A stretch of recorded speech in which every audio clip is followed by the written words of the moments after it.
अध्याय 44 सांस 1। क्या तुमसे मुझे कुछ चाहिए, एडगर? मेरी प्रतिक्रिया लेने के अलावा तुम बाथरूम में क्यों आए? एलेसेंड्रा ने कहा। वह जानती थी कि एडगर का यहां आने का कोई न कोई कारण जरूर होगा। अगर वह सिर्फ उसे चिढ़ाने के लिए आया था, तो क्या एडगर सच में बोर हो गए थे? मैं यह सुनिश्चित करना चाहता था कि यहां कोई और नहीं है। क्या वे बास्केट लाने के बाद तुरंत चले गए? उन्हें तुम्हारी मदद करनी चाहिए थी, एडगर ने कहा। एलेसेंड्रा सो रही थी और उसने पहले ही स्पष्ट निर्देश दिए थे, लेकिन उसे यह बुरा लगा कि उसके नौकरों ने उसकी पत्नी के साथ बुरा व्यवहार किया। मैंने एक लड़की से मुलाकात की जो मेरी उम्र की लगती है, उसका नाम जेनिफर है। मुझे लगता है कि वह तुमसे प्यार करती है, एडगर। उसने मेरी पूरी बालों को संवारने की कोशिश की। एलेसेंड्रा ने अपनी सिर की दुखी जगहों पर हाथ रखा। समझ गया, एडगर ने उस कंघी को उठाया जिसमें अब बाल उलझे हुए थे। वह कैसी दिखती है? क्या तुम्हें सच में नहीं पता कौन मैं बात कर रही हूं? एलेसेंड्रा ने चौंकते हुए पूछा। जेनिफर ने एडगर का नाम बड़ी सहजता से लिया, जैसे कि वे पहले भी एक दूसरे से बात करते हों। अगर मुझे पता होता तो मैं तुमसे उसे वर्णित करने के लिए नहीं कहता। लगता है उसने तुम्हारे बाल काफी खींचे हैं। बेवकूफ है। क्या यह उसकी सजा पाने की मांग है? उसे बस मुझे आकर बताना चाहिए था, एडगर मुस्कुराए, कंघी को वापस रखते हुए। आज हमें एक नई महिला नौकर की जरूरत होगी। मैं खुद इसे संभाल लूंगी। मुझे यकीन है कि कई और लोग हैं जो तुम्हारे लिए संजीदा हैं। मुझे जेनिफर को एक उदाहरण बनाना होगा ताकि दूसरों को चेतावनी मिले। कृपया इसे मुझ पर छोड़ दो, एलेसेंड्रा ने विनती की। यह लड़ाई एडगर को चिंता करने के लिए नहीं थी। जो चाहो वही करो। धन्यवाद। जिस तरह से उसने व्यवहार किया, मुझे लगा कि वह तुम्हारी प्रेमिका हो सकती है। एलेसेंड्रा के शब्दों को एडगर ने हंसी में तोड़ा। तुम मुझे घायल करती हो जब तुम सोचती हो कि मैं इतना मूर्ख हो सकता हूं कि किसी महिला को अपने बिस्तर तक भेज दूं ताकि वह मेरी पत्नी की देखभाल करे। मैं इससे कहीं ज्यादा समझदार हूं, एलेसेंड्रा। सौभाग्य से तुम्हें डरने की कोई जरूरत नहीं है। मैंने कभी भी किसी महिला से संबंध नहीं बनाए जो मेरे लिए काम करती थी। मैं काम और मजे को आपस में नहीं मिलाना चाहता। समझ गई। मैं खेदित हूं कि मैंने ऐसा विचार किया। मैं चाहूंगी कि तुम्हारी प्रेमिकाओं का इस घर से कोई संबंध न हो। इससे मेरी जिंदगी काफी आसान हो जाएगी, एलेसेंड्रा ने कहा। तुम्हारी जिंदगी आसान होगी क्योंकि मैं किसी प्रेमिका को नहीं रखूंगा। मुझे समझाओ, एलेसेंड्रा, तुम मुझे किस प्रकार के आदमी के रूप में देखती हो? क्या कोई अफवाह है कि मैं अनगिनत महिलाओं के साथ संबंध बना रहा हूं? यह कितना घिनौना है कि लोग मुझे ऐसा बना रहे हैं जबकि मैं तो एक संत हूं, एडगर ने हल्की हंसी के साथ कहा। अगर यह कोई और होता तो एलेसेंड्रा शायद उसकी बातों को मान लेती, लेकिन जब भी एडगर बोलते, वह उसकी व्यंग्यात्मक शैली को समझ जाती थीं और उसकी बातों को नकार देती थीं। क्या तुम कुंवारे हो? एलेसेंड्रा ने सीधे सवाल किया। एडगर ने अपनी शर्ट के दो ऊपरी बटन छेड़े और एलेसेंड्रा से नजरें चुराकर मुंह मोड़ लिया। यह सवाल बहुत व्यक्तिगत है, एलेसेंड्रा। तुम यह क्यों जानना चाहती हो? क्या तुम मुझे ललचाना चाहती हो? एलेसेंड्रा ने एडगर की बातों पर कोई प्रतिक्रिया नहीं दी। तुम तो खुद कहते हो कि तुम संत हो। क्या संत कुंवारे नहीं होते? तुम्हें शर्मिंदा होने की कोई बात नहीं है, मैं भी कुंवारी हूं। मुझे माफ करना कि मैंने शादी से पहले खुद को बचाकर नहीं रखा। मैं कुंवारा नहीं हूं, लेकिन नहीं, मैं कोई मर्दवादी हूं। मैं खुद पर काबू पा सकता हूं और जैसा कि तुमने सुना होगा, मैंने कई महिलाओं के साथ संबंध नहीं बनाए।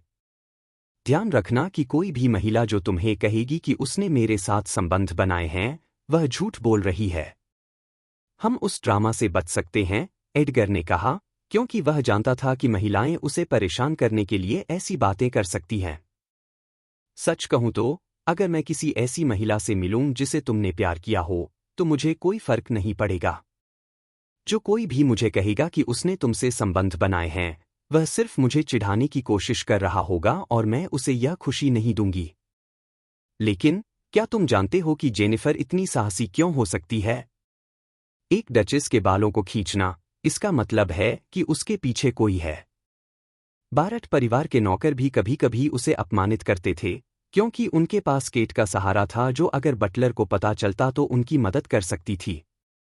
एडगर ने किसी और के बारे में नहीं बताया था जो उनके साथ रहता हो, इसलिए इसका मतलब है कि वह किसी करीबी रिश्तेदार के बारे में बात कर रहे थे।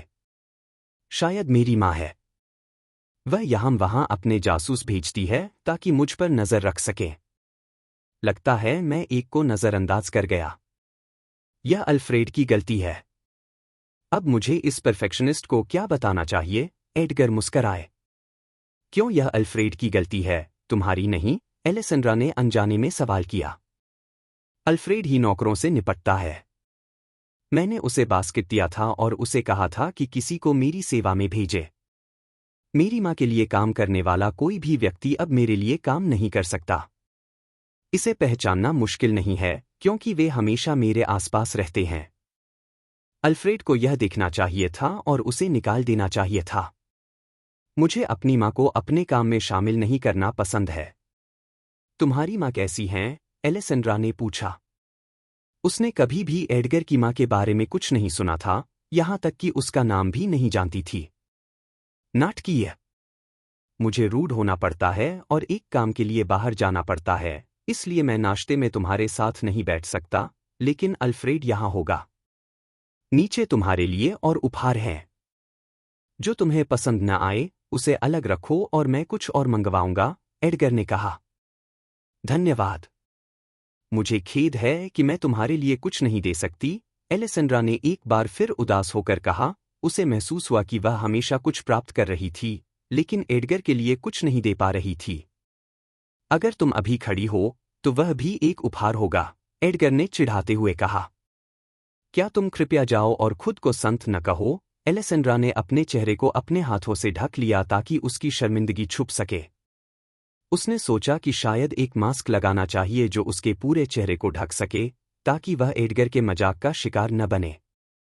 अगर तुम मुझसे कहो तो मैं तुम्हारे सामने नंगा खड़ा हो जाऊं, मुझे कोई आपत्ति नहीं होगी। तुम शर्माने वाली लड़की हो, एलेसेंड्रा। मैं बस यह बताने आया था कि मैं तुम्हारे सामान लेने जा रहा हूं और बारोनेस से उसके मृत पति के बारे में बात करूंगा। क्या कुछ खास है जो तुम्हें चाहिए? एडगर ने पूछा। नहीं। सब कुछ मेरे कमरे में है, लेकिन यह सुनिश्चित नहीं है कि कटरीना या केट ने उन्हें नष्ट किया होगा, क्योंकि मेरे पिता की मौत हो गई थी। जो कुछ भी वहां होगा, तुम ले आना। ओह! एक लड़की है जिसे मैंने अपनी व्यक्तिगत नौकरानी के रूप में चुना है। क्या तुम उसे साथ ला सकते हो या यह ज्यादा होगा? उसने पूछा, क्योंकि एडगर ही सैली की सेवाओं के लिए भुगतान करेगा।